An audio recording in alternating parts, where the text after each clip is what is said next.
Many refer to him as the guru. And in fact, he is the star of a new documentary by the same name, The Guru. This man has overcome incredible odds. Believe me when I tell you, like, dude, nobody have a rough life like I did.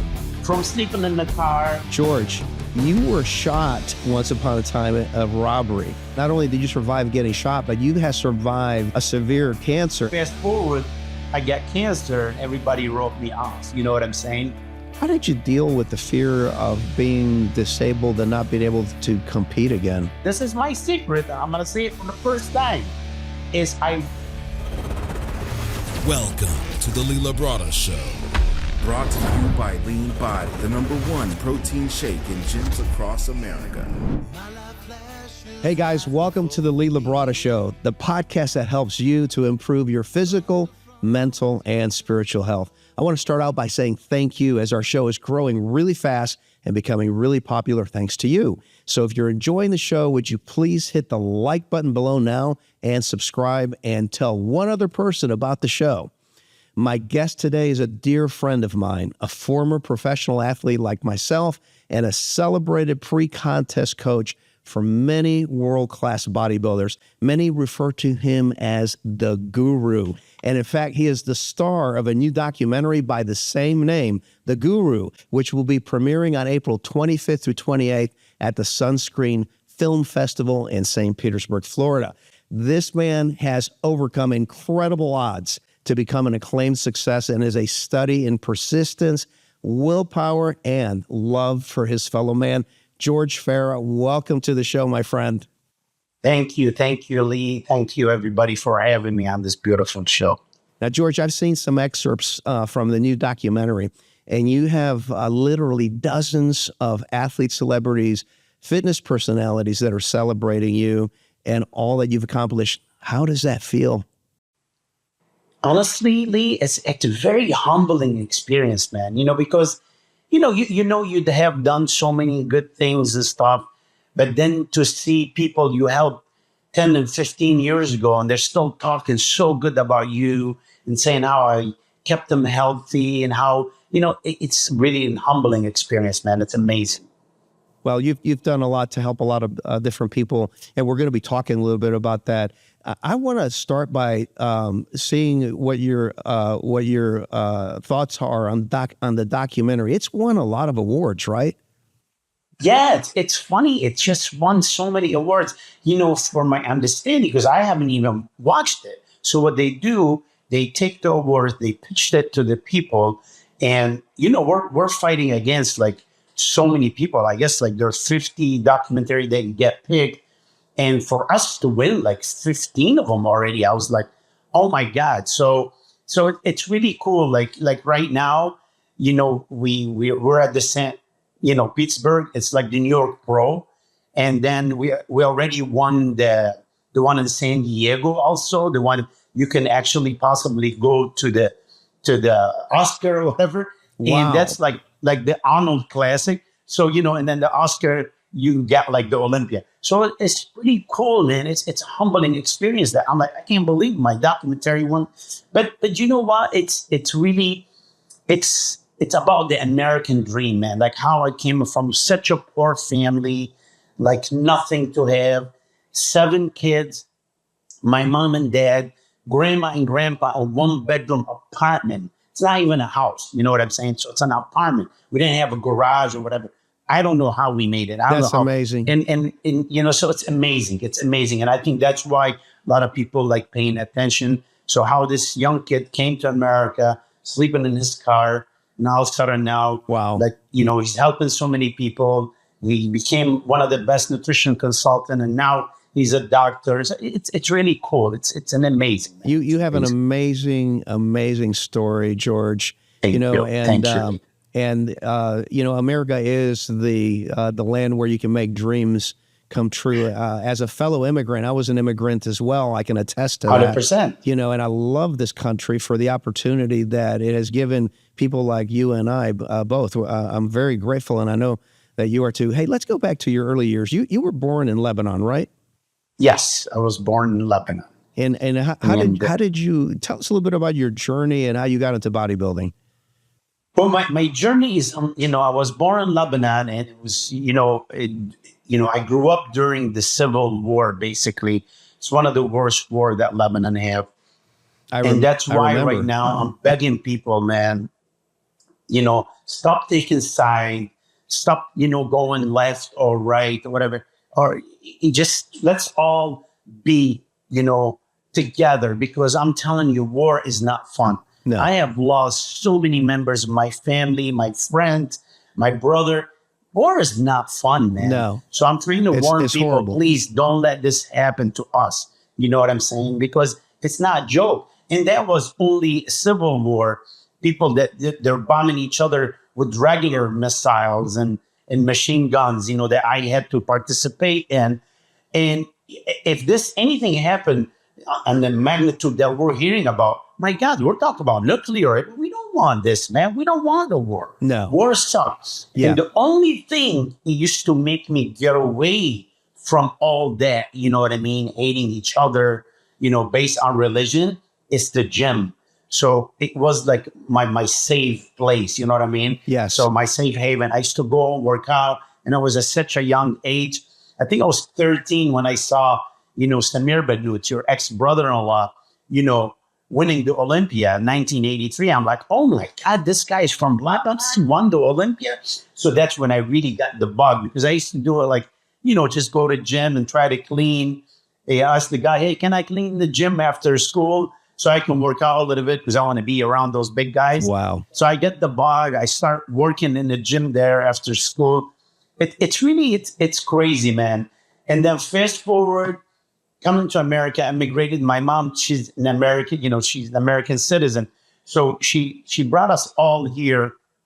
And, I was supposed to be living with my brother, but he was married and stuff in Arizona at the time. We moved to Texas. It was really hard because, I couldn't learn English because I was French educated and I speak Arabic. It was really hard. Sorry. So I had to move on my own and find myself. And finally, from Chicago to New York, I end up here. I'm supposed to, like, my friend promised me that, oh man, you can come here, we can make money. Mind you, at that time, I was like 17, 18 years old. And then I found out he's selling drugs. I'm like, oh my God, I can't do this. Because then next thing I'm going to get, not the way that you want to make your money. Exactly. So, as broke as I am and whatever, I said, no way. I promised my mom and dad, man, I'm going to go to school and I'm going to do the best I can. Good for you. And so I ended up living out of my car. You know what I mean? I really went through ups and downs. But what's so cool about this country, people think, oh, it's the American dream. Listen, man, American dream not just going to land in your lap. You got to get up and you got to work. Yeah. So everything happens negative to me, I used to turn it into a positive. You know what I'm saying? Yes. Like, for an example, sleeping in my car, going to school part-time, working, couple jobs, and people start telling me, man, what's that smell? You guys smell deodorant here, like messing with me. I'm like, oh my God, they don't understand. I'm sleeping in my car. So I went back, joined the gym because that's what I used to love. And I'm like, you know what? Maybe go in the gym, at least will give me a place to take a shower, Right. And from taking a shower, end up entering a teenage Mr. Lake, Ontario. And the reason why, because I was taking a shower and some of the guys tell me, oh my God, dude, you're shredded. Are you getting ready for that show, next week or whatever, next month? I said, no. They said, man, you should enter. You're shredded. They don't know that I wasn't eating enough. That's why I'm shredded. I'm malnutrition. So I entered the show and I ended up winning. Oh my gosh! So tell me what this is how you got into competitive bodybuilding. What was the name of that show that you won? Yeah, exactly. I was a teenager and winning the show, and luckily, because I don't want to pay $39.99 a month. Luckily, the owner of that gym is named Jim Raquel. I don't know if you remember. Oh, I know Jim Raquel. Yeah. Yeah, Jim used to be the head judge. So he was nice enough to give me free membership and stuff. And I'm like, oh my God, look at bodybuilding is not that bad, man. I used to dream that someday I'm going to be on the stage and stuff. Here I am in America on the stage. So start paying off. But like I said, not without working hard and doing what I have to do. So yeah, it was really cool, man. But most importantly, I want people to take one thing from me is like, man, whatever comes at you negative, try to turn it into a positive. You know what I'm saying? Absolutely. There's always that possibility. You know, when you are in any environment, there's always going to be, things that affect you in one way or the other. But how you respond to that is your choice. You know, and 100%. and obviously you can be in the most dire of circumstances. You know, you could be sleeping out of the back of your car, you know, like you were, but you had a dream, you know, and you knew that wasn't the place where you were going to end up. That was just a stepping stone, you know, to something greater. So anything is tolerable if you have a dream and a vision and the discipline. Hey, listen, you probably heard me many times. I even told Kai, that, thoughts become matters, matters become thing. And it's true because I learned it at such a young age. You know what I'm saying? Nothing is impossible. Nothing is impossible. And honestly, so far, Lee, almost every vision I have or dream I had, I worked towards it. I made it reality. Listen, man, I'm not smarter than anybody. And I'm not smarter than, the people that they were born here and have whatever they want. So we're all the same. We're all human. It's just up to us who really use that capacity, you know what I'm saying, in your brain. Because if you really use those 50 trillion cells that God given us, and it's all controlled by our brain, nothing is impossible.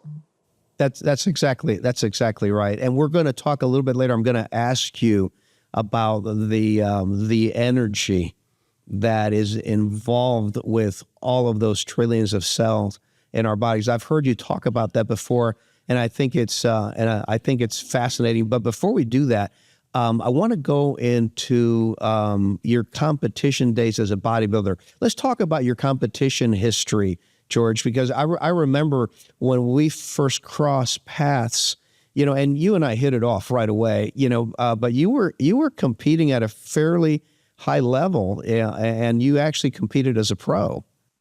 Yes. Yeah. Yeah, I was competing actually. I think it was a Texas Pro or something.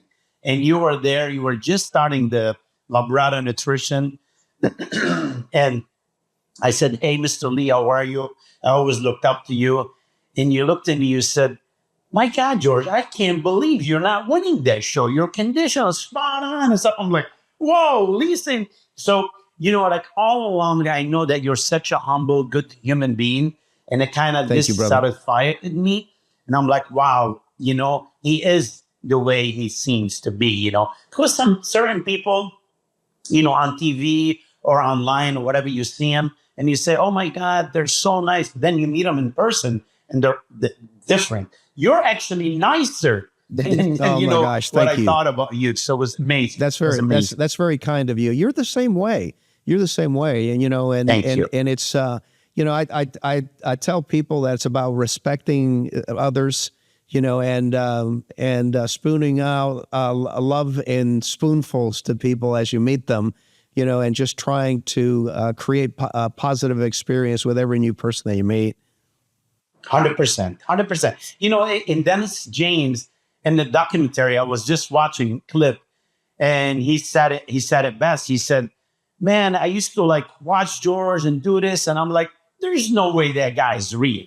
And then I get to meet him. I'm like, oh my God, he is for real. He is that nice. So you know what? It's very, very important, to be humble, man. And everything. Because people always, that's what my dad, may God bless his soul. I lost him 3 weeks ago. It's very important that he taught me at the younger age, no matter what you do in life, always try to be humble, because people, even that you're successful, if you're not humble, they're not going to like you. Right. But if you're not as successful and you're humble, they will try to help you to be successful. Make sense? It makes absolute sense. And by assuming a position of humility, it comes with time. It comes by recognizing the value in other people and recognizing that we all have the same intrinsic value that was put into us by our maker. And so we're not better than somebody else, and we're not worse than somebody else. And so, we're called to love each other. 100%, Lee. And like I said, I always say, and I keep saying it, I go around and I see people, they're always angry and like they just want to start a fight. And I'm like, what's wrong with this world? My God, just be thankful that you have another day above ground. 100%. You know what I mean? Yeah, and I think George, so sad. I think it starts with an attitude of gratitude. Getting up in the morning and thanking God that you can get out of bed, on your own energy, put down your feet and walk on your own 2 feet. There's people that can't. It's to see where you're going. There's people that can't see where they're going. And you just start counting the blessings, and that gratitude just fills you with joy. And in fact, I'm going to use, because I think I know where you're going, I'm going to use that as a segue. George, you were shot once upon a time in a robbery, okay, and you survived. And I want you to tell us about this story and what the recovery was like. It was crazy, man. It was crazy. I got shot because they thought I was a bodyguard of, some wealthy guy who had a jewelry store. And let me tell you something, man. I saw something. It's crazy. Wait till you guys, see the documentary, because I don't want to spoil it. But it really, I truly believe now more than ever that there's life, after.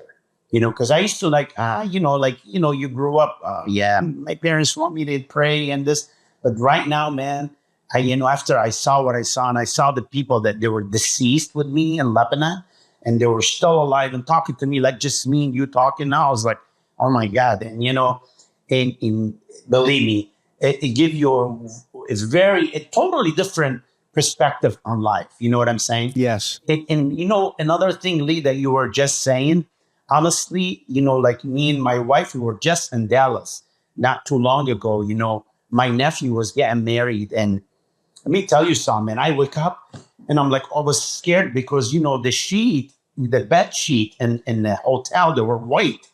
And my wife turned the light. She woke up early, and I thought I was back in the hospital because, that cancer made me spend 2 years in the hospital. I was like, oh my God.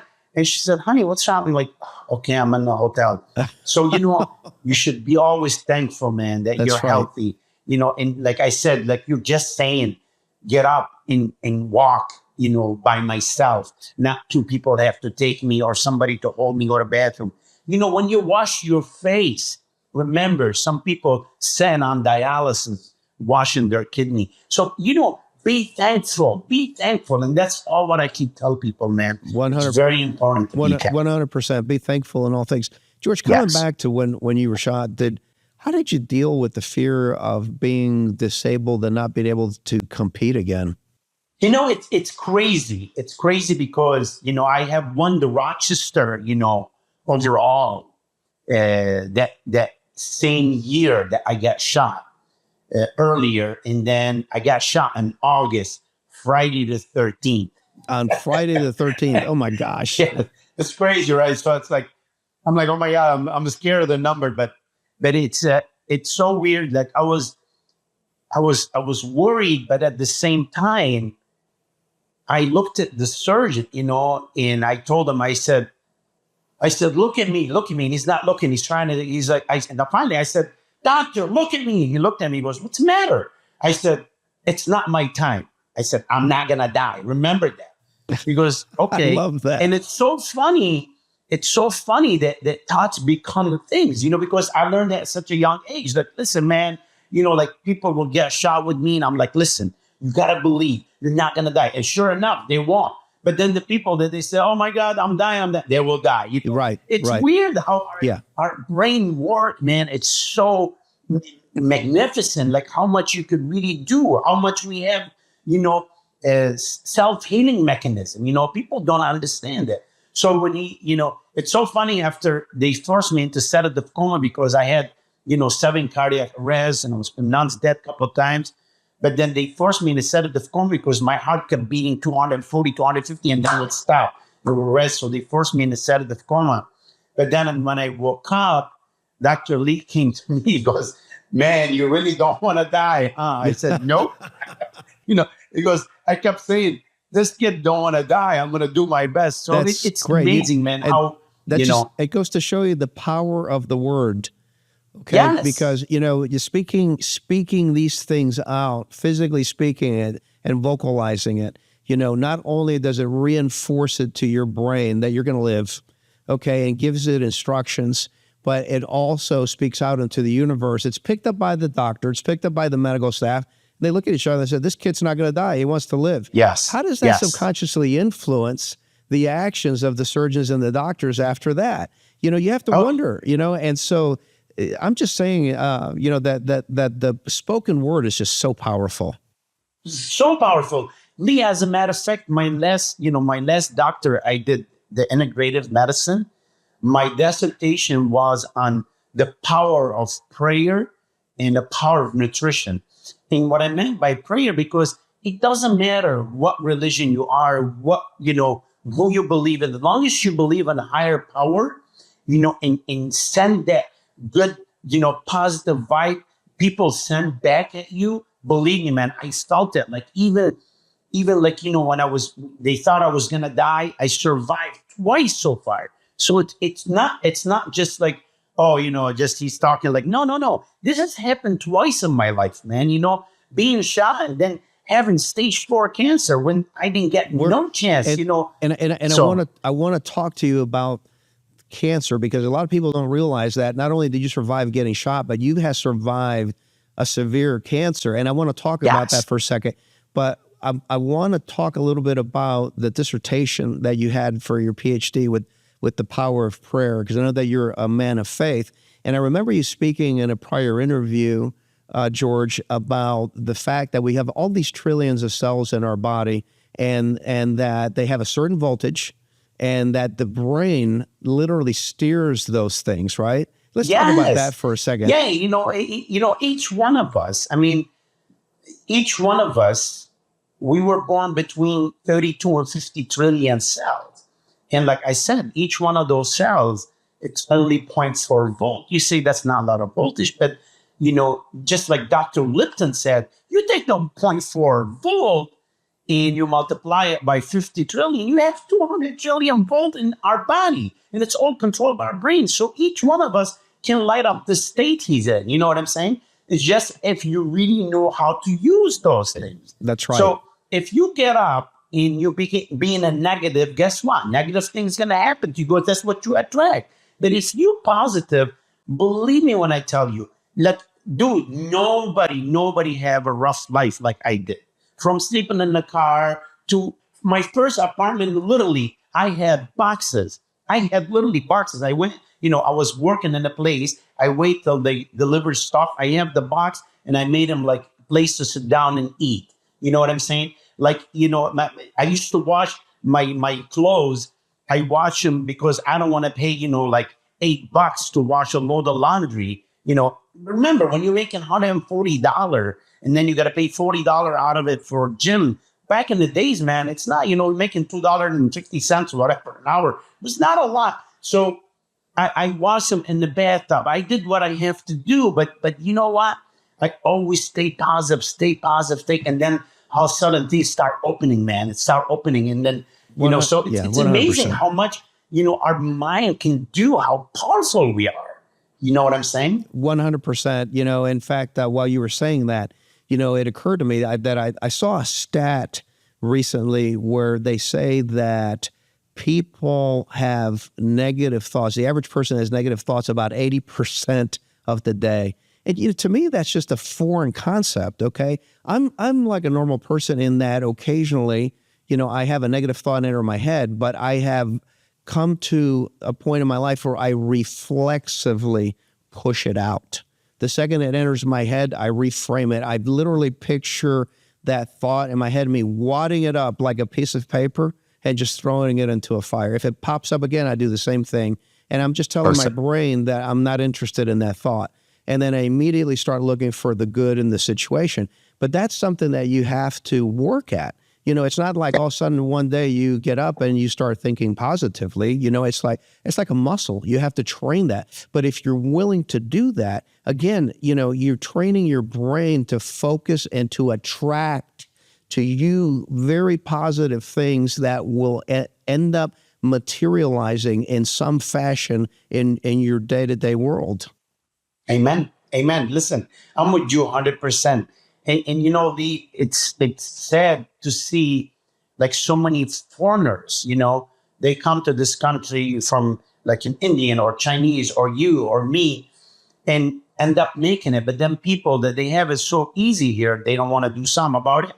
Dude, believe me, you guys are all my brothers and sisters. There's nothing impossible. Get up. We really do have the best country in the world. Me and you, we had the opportunity, thanks to the Manian family, you know, that we traveled the whole world, man. We saw what's going on. Like I went to India, I went to Pakistan, I went to Sri Lanka, I went and I saw how the poor live in, and they're still thankful, you know what I mean, on the streets and stuff. So we have everything, man, here, and nothing is impossible. But yet, you see certain people, they don't want to do nothing about it. Right. So believe me, man, the state of being positive, like you said, is just like you building your muscles. You know, you got to adapt. Negative thing is going to always come at you. Always come at you. You wake up in the morning, oh, my back hurt. Oh, man, what a day. Well, guess what? You know what? Massage it, stretch it a little bit, and go on with your life, and then you forget about your back. That's you know, right. But if you want to start your day negative, you're going to end up negative the whole day. You know That's what I'm right. saying? That's it's those right. little things that you can manifest into a positivity. Yeah, you know, and joy is a choice. George, at what point did you decide to start helping other bodybuilders to prepare themselves for competition? You know, I think it was back in the 1999, right?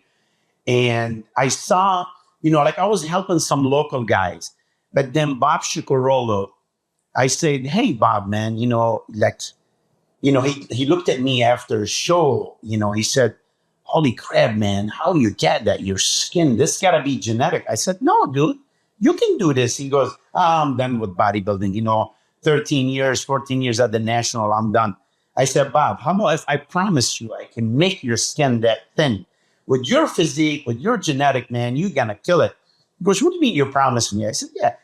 He said, well, you know, I'm not qualified, but I have to do a show. I said, so what? You want to worry about doing a show? If you want to do a national, we can do any show. So it's so funny. You know, we started doing a show. You know, we got to do the Texas show was in Dallas, because that's the only close one to the national, you know. And he told me we have 14 weeks. And then he called me. He goes, hey, George, you know, I want to tell you, man, you know, you sure we can? I said, yeah, we can. So then I go home and I'm doing the calculation. I'm like, oh my God, he only have 10 weeks. What is he talking about? I call him. I said, Bob, where are you? Oh, I'm just having my cheat meal. I said, I don't care. He was at Burger King. So I said, drop it. You only have 10 weeks, dude. You don't have 14 weeks. He goes, what do you mean? I said, yeah. So we counted it and then we started dieting. And it's so weird because he haven't been on the stage without disappointment. You know, we went to the Texas show and, you know, when he walked on the stage, Branch was not even a pro yet. Branch and Johnny and all these, they weren't even pro yet. And, you know, Bob walked and all of a sudden the whole, nobody was clapping or anything. And Bob thought that he looks terrible. But, you know, it's a local show. A guy who's 6 feet tall, you know, 240 pounds, 29-inch waist, freaking shredded big. Everybody's like, incredible physique. And then, you know, I said, you know, then, you know, everybody's quiet, like, holy shit. They were like, they couldn't believe it, you know, after they see in the middleweight, the lightweight or whatever. And then there's a super heavy was some guy next to Bob who's so fat, you know, big guy, but it's fat. And here's Bob comes out. Everybody's like, what the hell is this? So I screamed, I said, hey, are you guys kidding us? Is that guy the guest poser? You guys bringing him here? And everybody stopped laughing. And then talking him out, he goes, why everybody's quiet? I said, bro, they never seen something like this on a local show. So I ended up winning the whole show. And then we went That's really great. to the USA, literally about like not too long after. And I told him, I said, Bob, listen, because 16 weeks out, we started, he said, from after the show, he goes, hey, bro, I'm 251. What do you think? I said, this is a true story. Bob will tell you. I said, you're going to be around the 230s, low 230s, man. You're going to destroy everybody. He goes, don't you think that's going to be like too little? I said, Bob, trust me. What you're seeing now, it's a rebound. I said, that's not what we want. We want you to be shredded and stuff. And it's so funny. We went to Vegas, and you're talking about thoughts become matters. And I said, look, Bob, I'm going to put a quarter and I'm going to win. That means if I won, you're going to win. Dude, I was just joking. We're busting balls. I put the quarter and I hit it. Freaking, I got all bars. I'm like, oh my God, I can't believe I won like $300. He looked at me, he goes, what are you? You talk to somebody, you hooked it up. It's a sign. It's we a were all sign. laughing, me and my friend. But the funny thing, next day, remember, nobody knows George Farah at the time. So I'm not allowed to go in or nothing, to weigh in. So he went weigh in and he came out. He goes like, holy crap. I said, what? He goes, how did you know? You told me this 4 months ago that I'm going to be 233. And he was like 233, right? I'm the done. Wow. I said, and I told you you're going to win the show. And it's so funny, like that poor guy, 13 years doing nationals and North American and USA, and he couldn't place, because, at 87, he won the teenage overall. And they thought he was the new sensation. And since 87 all the way to 1999, he couldn't win anything until I came. And he ended up winning the overall at the USA. And, he came out crying.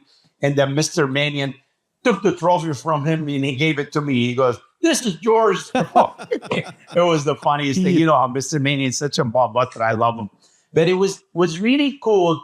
And that's when people start really like reaching out and saying, oh my God, this guy is the real deal. Because with me, it's always about I was studying nutrition at the time. And I really want to do, know how the inside, of everything. So it was really cool to be able, because remember, I got shot 97 and end up, turning pro in year 2000. So it's really crazy, like how people start, believing in me and taking Bryce Warren to win, that took second at the freaking Olympia, after everybody doubted that he'll be in the top 10. And, like the Tony Freeman, Dennis James, Kai Green, Dexter Jackson, everybody start reaching out to me. So it was really humbling, man, experience that to be just part of these champions, you know what I'm saying? Victories. And like, it was amazing. Victor Martinez, everybody, man, was reaching out. I was like the hot commodity. And then fast forward, I got cancer and everybody wrote me off. You know what I'm saying? Right. Except few people. Right, but, right. And so the only reason I went back to, help others, I took, blessing I would do in Andrew Jack, right? And Andrew, nobody knew it was Andrew.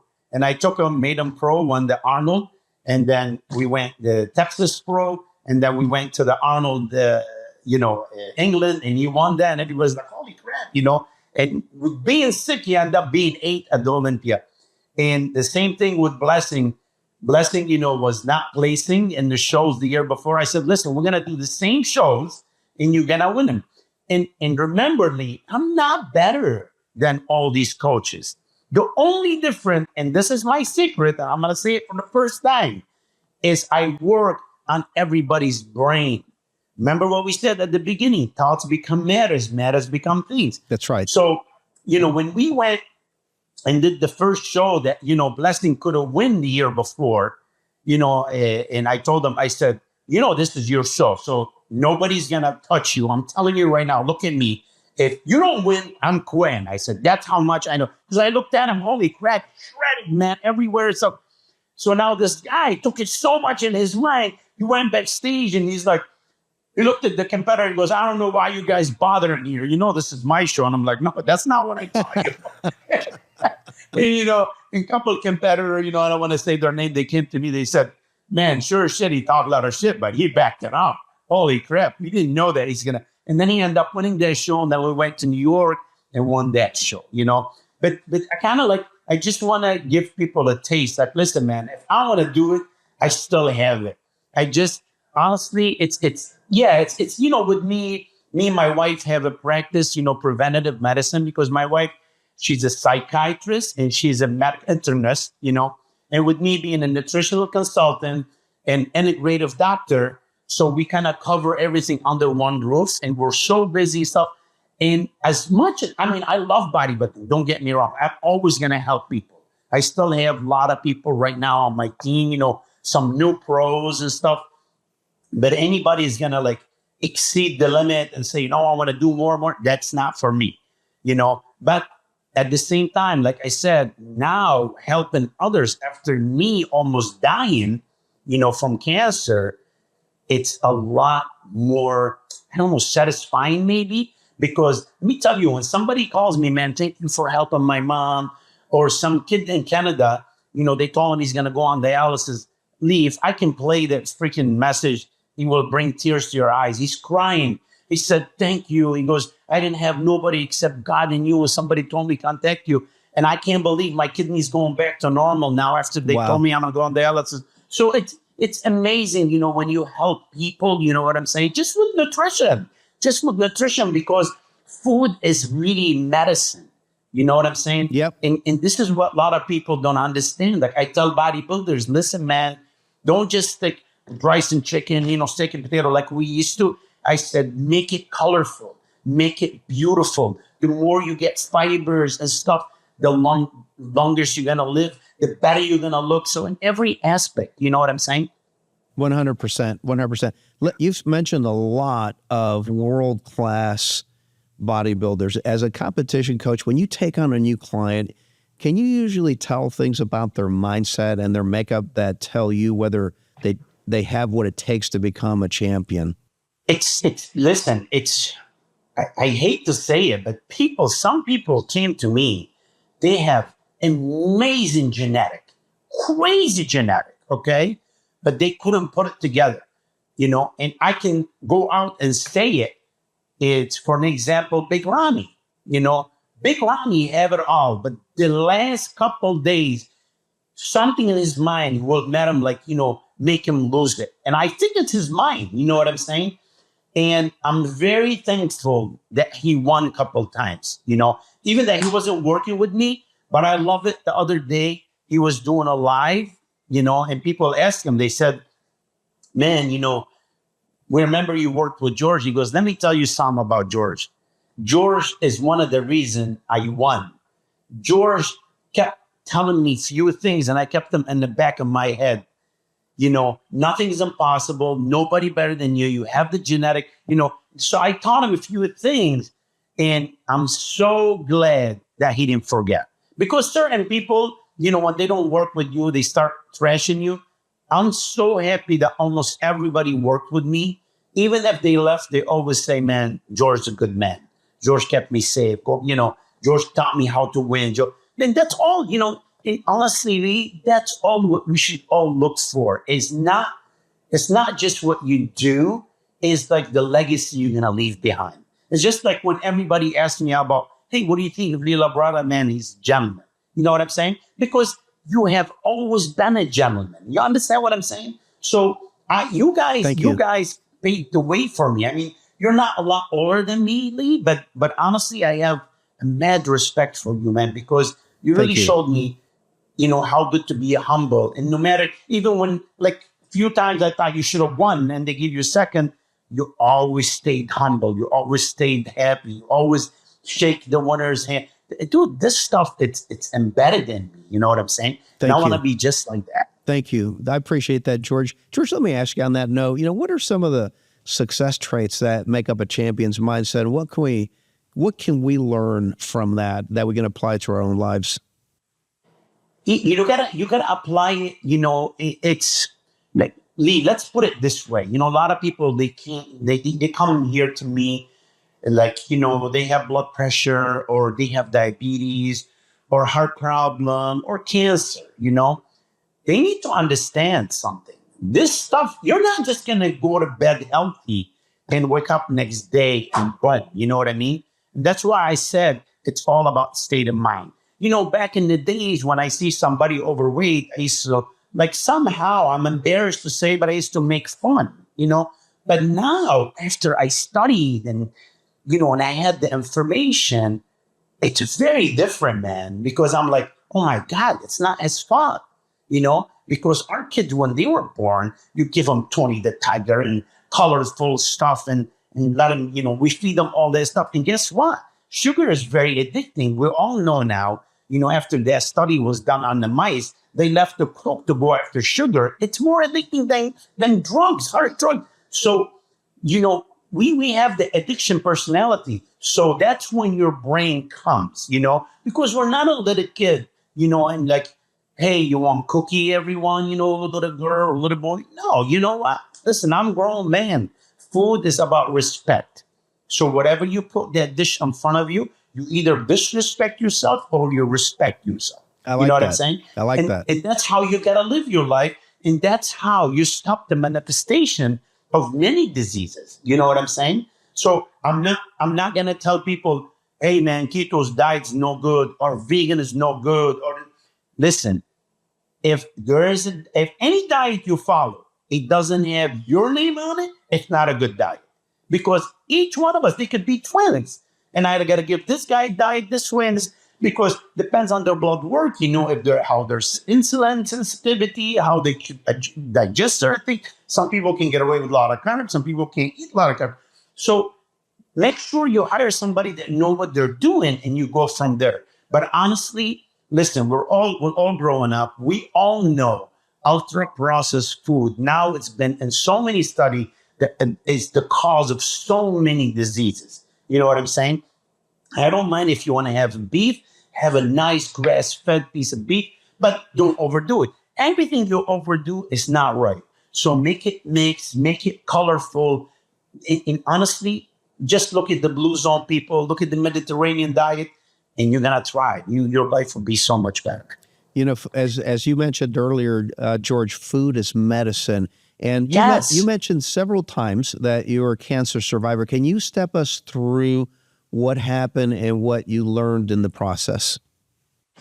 Different cancer, they need a different diet, because we know cancer doesn't survive, for an example, in the place where there's not a lot of acidity, you know what I'm saying? So alkaline will work if you have like something in your testes, your stomach, whatever. Now, if you have other cancer, liver, whatever, you got to do ketosis. But even with the keto, I try to do, like not much animal protein. So with me, what worked for me, because you see, I get colorectal cancer that spread to my colon, to my bladder, to my prostate, to my kidney, so it was all over.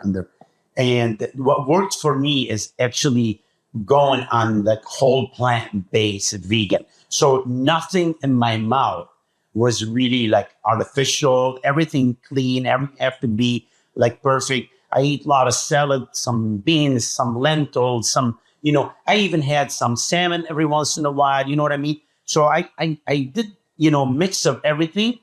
And I, there is a CAA marker, which is a cancer marker, was very high. And I see it every 3-4 weeks. I'll do the test, drop and drop and drop. And then I end up with them 5 months, with my chemo. Because remember, some people, they said, oh, I don't want to do chemo. No, listen to me. Medicine is amazing right now, it's thriving. But at the same time, you got help. You can't just go eat burger and, bologna. I mean, I'm sitting in the cancer center, and this is honest to God truth. I'm sitting in the cancer center. The first day I have, they have a port that they got to give you the chemical, which is, you got to sit there like almost 3 hours, right? And for the chemo.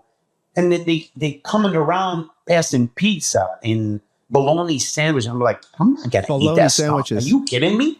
I'm looking at bologna sandwich and cheese. I'm like, that's what causes cancer. And they're looking at me like, oh, well, we don't want you to lose weight. And I'm like, I got this. So anyway, like after everybody's throwing up and stuff, and I'm the only one, then lose hair, no throwing up, no nothing. I'm gaining weight. I'm working out. I even have something on my, my Instagram, working out with the ball. I have a chemo ball. They give it to you because I drink a lot of water. I did, eat. Dude, I never had any problem. I was gaining weight, So it was crazy. It was crazy. Even the doctors, they start changing their mind. The head of the center, he said, George, where you get your food and stuff. So I hook them up with a couple of restaurants. They cook, organic and Mediterranean stuff. And they start giving people like lentil soup and stuff. And I was happy, man. Because believe me, doctors, I know from my wife, right? Before I even become a doctor, I know from my wife, she took an oath, to help people to the best of her knowledge. You know what I'm saying? So people think, oh, doctor's just going to listen. First of all, doctor's not going to make any more money if he give you chemo or not. Don't listen to that crap. You know what I'm saying? Doctors was hired by the hospital. If they're gonna get $200,000 a year, they're gonna get $200,000 a year. It doesn't matter what they give you, what they don't give you. So don't listen to that stuff. Now maybe big pharma make money or whatever, yes, but not doctors. Doctors, they want to do their best to help you. But it's a big reminder, Lee. I want people to know. When you look in the mirror, you have those little tiny vessels. Those are part of our nerve system, right? Each human being, our nerve system can go around the globe 1.5 times, almost 2 times, just the nerve system in us. So how much you think the doctor's going to freaking, no. Believe me, those doctors, they guess at best. Trust me when I tell you, okay? But it's up to you to help the doctors to eat right, do the right thing. Anything that, it's not good, eliminate it. No ultra processed food, no. And that's how you can beat any diseases, honestly, because it's been proven, with mice, with animals, that they give them the disease and then they eat the good, clean food and then they reverse it. So we can do the same thing. Remember, it takes 10, 15 years to develop a disease. You know what I'm saying? It's not overnight. So George, that's what I tell you. It's safe to say that you used nutrition to help yourself win this battle against cancer. 100%.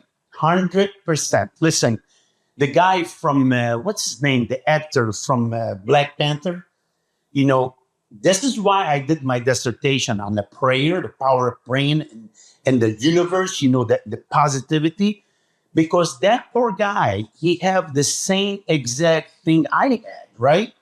But he kept it secret. I don't know if you see one of his interview. She said, so are we gonna be seeing you in the Black Panther 2? He goes, I don't think so. I'm dying. And she's looking at him. She doesn't understand what he's saying, She goes, oh, don't say that. He goes, no, really, I'm dying. I mean, when I saw that, I'm like, oh my God, he should have told the people. He had millions and millions of followers. They would have prayed for him, just like they did with me from Saudi Arabia, Mecca, from the Vatican, from China. Everybody was praying for me. You know what I mean? And I felt it, Lee. I felt it. So anybody, seriously, I suggest, food is your medicine. Whatever you eat today is going to determine. So if you use your food as medicine today, you're going to be great. Otherwise, you're going to be using medicine as food later. Wow. Because we know a lot of powerful. people have 15, 20 freaking different pills they're going to take. That's not life. You know what I'm saying? That's powerful. And make sure everybody prays for you. That's powerful. I'm going to segue into this. One of the things that I always hear about you is, George, that you're known for your kindness to other people. You just want to help people. And so I want to segue into this. Do you think that this part of your character is rooted in your faith in a higher power? It's definitely, like I said, I just finished writing a beautiful book, it's called Just Live It.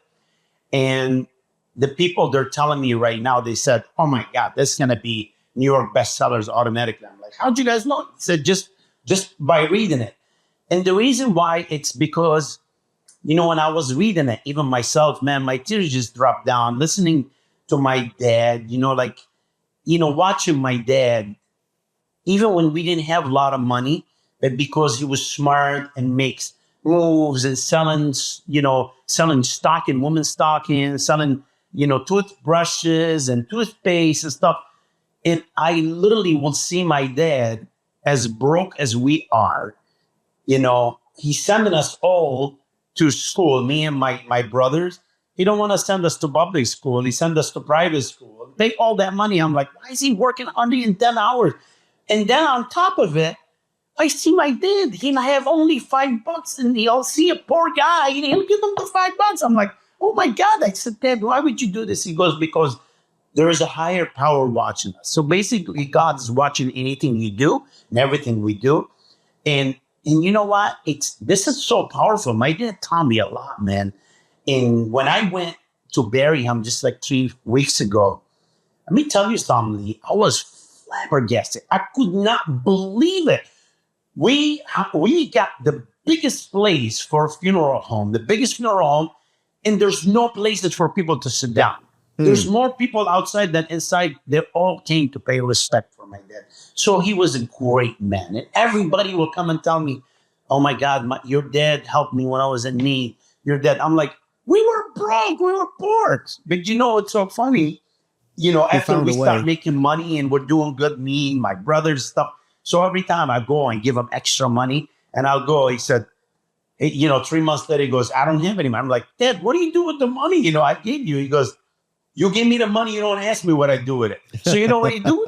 He helped people. He's helping people. So I think I have the same thing, man. Like, I can never tell anybody no, especially if somebody who's sick or need help. Oh my God, I will give them my heart. I will always pay it forward. Always. That's incredible, George. And that's part of who you are. George, this has been just incredible today. What a pleasure it is to share this time with you and share this powerful message that you have for people. I want to encourage all of you guys to watch The Guru, the new documentary that's coming out. George, how can the viewers watch The Guru? It's actually, after we get done, walking the red carpet or whatever, I think Amazon Prime saying that they're going to launch it next month sometime. Okay. So it's going to be on Amazon Prime. Okay, so we should... And also, before I leave, I want people to know, because a lot of people cannot afford, my $5,000 diet or whatever.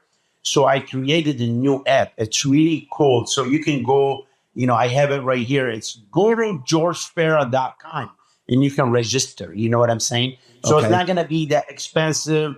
Like nothing, just $20-some a month or whatever. But, it's not just, like, oh, here's take that food. No. Everyone, I'm going to have a special, I have a bunch of people working with me. It's going to be special, no nonsense food. You know what I'm saying? All going to be whole food. I don't care if you want to do keto, vegetarian, vegan, whatever, pescatarian. Doesn't matter. I covered it all. So I just want people to know that. That's fantastic. And I hope that you guys will take advantage of this because George has got so much experience and information that we can all benefit from. Now, George, where can they find you on social media? Well, you can just Google George Farah, and you'll find me everywhere. I have Instagram, I have Facebook, and I wanna really put a special thanks for the people that's Lolly Entertainment Group. They're the one who approached me through a friend. We end up meeting, and his wife, his name Anthony. He have a great actually documentary that won so many awards. From Fat Lolly to Six Pack Lolly, end up helping him, and his wife Teresa. She's like the co-producer, so they did an amazing job, and I gotta mention that. I can't wait to see it, and I'm grateful that they did this project with you because the world needs to know about you, George. I hope so. That's all what I want, because back in the days, we have great people like you, or even before the Steve Reeves and stuff. Oh my God, how many times I sit down, I'm like, man, I wish I know what Steve Reeves used to eat, or you know what I'm saying? Because we didn't have the opportunity like today's, like our days, the social media and stuff. So it's very, very powerful, man, to share, what's in here with other people. You know what I'm saying? Because if you can get just 1% of each podcast from somebody, like 1% of his ideas that can make sense to you, that means you become great. Because let's remember, information is power, and misinformation can kill you. You know That's what I'm right. saying? That's So right. it's very important to keep on learning. That's exactly right. And on that note, I'm going to say, George, thank you so much for your words of wisdom. It's been a pleasure having you here My today. pleasure. Guys, make sure that you check out The Guru. It's going to be coming out next month on Amazon Prime. And help us to grow the Lee Labrada Show by sharing this podcast with just one other person. Would you do that now? And be sure to hit the subscribe button and leave your comments and feedback below. All right, you guys, stay motivated, get up, and look up. God bless you. The Lee Labrada Show. Voices in my head imprison me. Wanna hold me down, but I want more. You're the light that's cutting through my pain. You're moving me, oh Lord. I just wanna change.